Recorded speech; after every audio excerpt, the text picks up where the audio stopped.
हम हमेशा रोज क्या सोचते रहते हैं, उसका घर कितना बड़ा है, उसका लाइफस्टाइल कितना अच्छा है, उसके पास कितना पैसा है, उसके दोस्त कितने कोऑपरेटिव हैं, उसकी फैमिली कैसी अच्छी है। काश के हम फला डिसीजन ले लेते हैं, फला चांस मिस ना करते, फला चीज पढ़ लेते, तो आज हमारी लाइफ भी कुछ और होती। लेकिन हमको किसी ने सही गाइड नहीं किया, हमने भी खुद सही स्टेप नहीं उठाया, तो ये सारे रिग्रेट, सारे पछतावे हमें जिंदगी भर तंग करते रहते हैं। लेकिन जब जिंदगी का इख्तिताम होने लगता है, वो करीब आता है, तो फिर हमारे पछतावे, हमारी सोच बदल जाती है, फिर हमें कुछ और नई चीजें तंग करने लग जाती हैं, और वो तकलीफ लेके उमूमन लोग दुनिया से जाते हैं। तो वो क्या तकलीफ होती है, कौन से पछतावे होते हैं, इसके बारे में हमें ऑस्ट्रेलिया की एक नर्स ने बताया, जिसने दुनिया की टॉप सेलिंग बुक लिखी, the top 5 regrets of the dying. तो ये ऑस्ट्रेलिया की नर्स हॉस्पिटल में एक ऐसे वार्ड में उसकी ड्यूटी थी जहां पे कि वो लोग लाए जाते थे जो अपनी बीमारी के लास्ट स्टेज पे होते थे, और उसके बाद उनको भी आइडिया हो जाता था कि अब वो चंद दिनों के या चंद लम्हों के मेहमान हैं। ऐसे वक्त में जब एक शख्स को यह अंदाजा हो जाए कि वो दुनिया से जाने वाला है, तो उसकी जहन में क्या क्या चीजें आती होंगी। सबसे पहले तो यह होगा कि उसकी जो पिछली लाइफ है वो एक फ्लैश कार्ड की तरह से उसके सामने आती होगी, उसके पछतावे उसको तंग करते होंगे, उसके दिल में बहुत कुछ कहने के लिए होगा, लेकिन उस वक्त कोई उसकी बात सुनने समझने के लिए तैयार नहीं होगा। तो इस मौके पे वो नर्स जो कि सेंसिटिव थी, लोगों की फीलिंग समझती थी, वो उनका ख्याल रखने के साथ उनके पास बैठती थी, उनकी बात सुनती थी, उनको भी सुकून मिलता था और अच्छा लगता था। और उसके बाद उसने उन सैकड़ों लोगों के साथ जिनके साथ उसने टाइम गुजारा, और वो अलग अलग बैकग्राउंड के थे, कोई बहुत ज्यादा फिलोसफर किस्म का शख्स था और कोई अनपढ़ था, किसी के पास बहुत बेतहाशा दौलत थी, कोई गरीब था, लेकिन जो रिग्रेट थे वो 5 कॉमन थे। उनको बयान करने का तरीका मुख्तलिफ था, अल्फाज मुख्तलिफ थे, लेकिन नतीजा एक जैसा ही था। तो उन 5 रिग्रेट्स को जमा करके उसने बुक लिखी।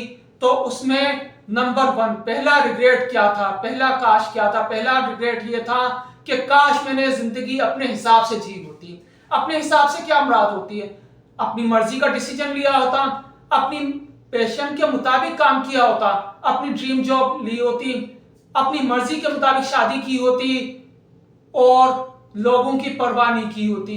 क्योंकि दुनिया के 90% लोग एक पिंजरे में बंद हैं बड़े से, जिसके बाहर लिखा है कि लोग क्या कहेंगे। लेकिन इस वक्त में जब मेरी जिंदगी का इख्तिताम हो गया, तो उनमें से कोई भी मेरे साथ नहीं है जिनके बारे में मैं हमेशा जिनसे डरता रहता था, जिनकी खुशीनुदी के लिए मैं सोचता रहता था, उन्होंने कब मेरा साथ दिया। तो काश मैं अपनी जिंदगी के मुताबिक ही, अपने हिसाब से ही जिंदगी जी लेता। नंबर 2 दूसरा रिग्रेट क्या है कि काश मैंने इतना काम नहीं किया होता। ये मर्द हजरात ज्यादातर सोचते रहे। क्यों? क्योंकि जिनके लिए वो काम करते रहे, जिनकी खुशियों के लिए वो करते रहे, उनकी खुशियां देख नहीं सके, अपने बच्चों को बड़ा होते हुए नहीं देख सके, पेरेंट्स के इलाज के लिए तो फिक्रमंद रहे, लेकिन कभी उनके साथ वक्त नहीं गुजार सके। और आज जो उनकी फीलिंग है वही उनके पेरेंट्स की भी होती होगी। तो वो ये समझते हैं कि हमें कुछ वक्त अपनी फैमिली के साथ भी गुजारना चाहिए था, जिन लोगों की खुशी के लिए हम सोचते थे उनके साथ टाइम स्पेंड करना चाहिए था।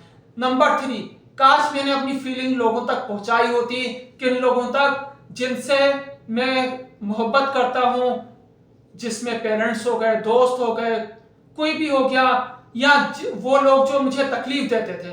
क्योंकि इंसान किसी का कहे हुए अल्फाज भूल जाता है, उस वाक्य को भूल जाता है, लेकिन वो खुशी या गम जो किसी की वजह से मिलता है वो हमेशा उसे याद रहता है। तो वो ये सोचता है कि काश मैं अपना जो रिएक्शन था, अपनी जो फीलिंग थी उन लोगों तक पहुंचा देता, तो शायद मेरा उनसे रवैया, उनका मुझसे रवैया चेंज हो जाता।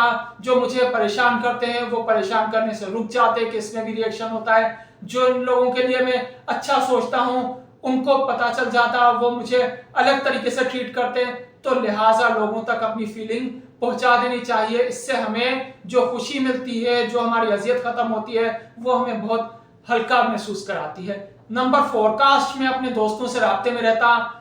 अपने दोस्तों से क्या बिल्कुल अगर करीब नहीं भी रह पाता, तो उनसे जो है मैं फोन पे राब्ते में रहता, किसी भी तरीके से उनसे राब्ता रखता, उनसे अपनी फीलिंग शेयर करता।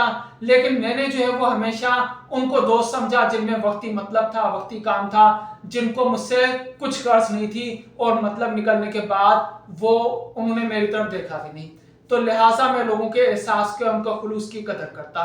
पांचवा और आखिरी काश मैंने अपने आप को खुश रहने दिया होता। क्योंकि सबसे ज्यादा इंसान को खुद ही को मालूम होता है कि वो किस चीज से खुश हो सकता है, किस बात से खुश होता है, क्या काम करने से खुशी मिलेगी, लेकिन फिर भी वो उससे दूर रहता है। क्यों? क्योंकि वो डरता है दूसरों से, दूसरों की खुशी को अवलियत देता है। तो इस तरीके से वो अपनी जिंदगी को स्पॉइल कर रहा होता है, खुद को तकलीफ देता है और उससे कुछ हासिल नहीं होता। तो ये 5 रिग्रेट हैं जो वैसे भी हमें अक्सर तंग करते हैं, और वक्त गुजरने के साथ साथ जब हम ज़ईफ होते चले जाते हैं, जब हमें बीमारियां लगती चली जाती हैं, जब हमें दूसरों के सहारे की जरूरत पड़ती है, तो हमें ये चीजें ज्यादा फील होती हैं। तो लिहाजा आज से ही अपना सोचने का अंदाज बदलिए। इस तरीके से आप अपनी जिंदगी को आसान बनाएंगे, अच्छा बनाएंगे। उम्मीद है ये वीडियो आपको पसंद आई होगी। इसे लाइक कीजिएगा, दूसरों से शेयर कीजिएगा, चैनल को सब्सक्राइब कीजिएगा।